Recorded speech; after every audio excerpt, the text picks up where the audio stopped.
Bentornati a un nuovissimo appuntamento con le previsioni meteo. Notiamo dal satellite in queste ore l'espansione dell'anticiclone subtropicale che avanza portando temperature tipicamente estive sopra la media, anche se non di molto. La depressione che ha interessato il sud si allontana verso la Grecia, consentendo quindi la stabilità e temperature oltre i 25 gradi su tutte le regioni italiane, anche punte di 28 gradi in Val Padana e sulle zone interne del centro. Correnti umidi instabili però sono pronte a tornare. Notiamo appunto dalla grafica come l'anticiclone in espansione proprio verso il nord Europa consentirà invece l'approfondimento, come notiamo, di una depressione molto profonda che si scaverà tra l'Irlanda e l'Inghilterra. Questa depressione è pronta già a inviare delle correnti umide instabili. Già a partire dalla giornata di domenica ci saranno dei fenomeni a carattere di rovescio temporale sulle prealpi, sulle pedemontane, in sconfinamento fin sulle medio-alte pianure, specie del nord-est, nella nottata prima mattinata di lunedì. Le condizioni qui saranno tipicamente instabili, si potrebbe assistere già a questo primo peggioramento con,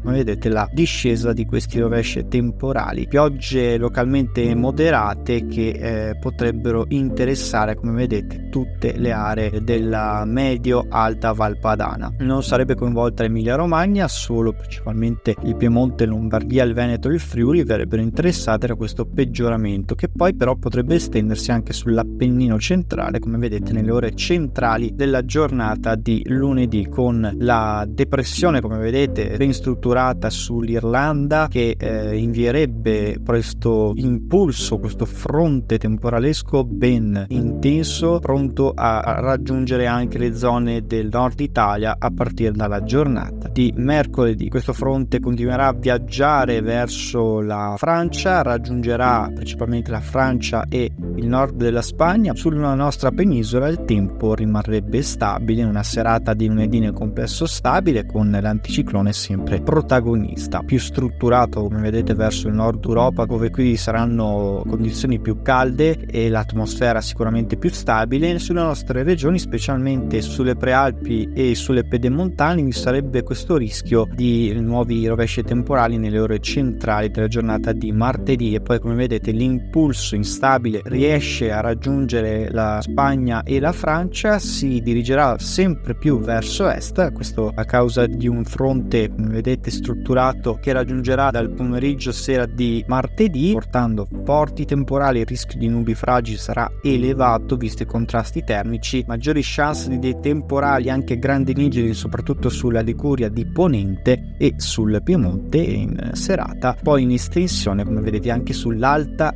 Toscana e sull'Emilia Romagna nella nottata di mercoledì. Come vedete poi mercoledì i fenomeni saranno più estesi anche su tutto il nord-est, qui il rischio di fenomeni estremi sarà più relegato sulle medio-alte pianure, soprattutto sul comparto centro-orientale del Veneto e su tutto il Friuli Venezia Giulia. Più interessate dai temporali ovviamente le pianure, con nuovi temporali forti anche nel pomeriggio. Insomma, un'atmosfera veramente dinamica quella che si vivrebbe attorno alla metà della prossima settimana, una tendenza ancora da confermare. La cosa più importante invece da segnalare è che in questo frangente l'Italia sarà spaccata in due. Se da un lato avremo precipitazioni, temperature leggermente sotto la media, se non in media al nord, valori massimi tra i 15 e i 18 gradi, al sud invece si vivrebbe una fiammata calda di matrice africana, clima che diverrebbe tipicamente estivo,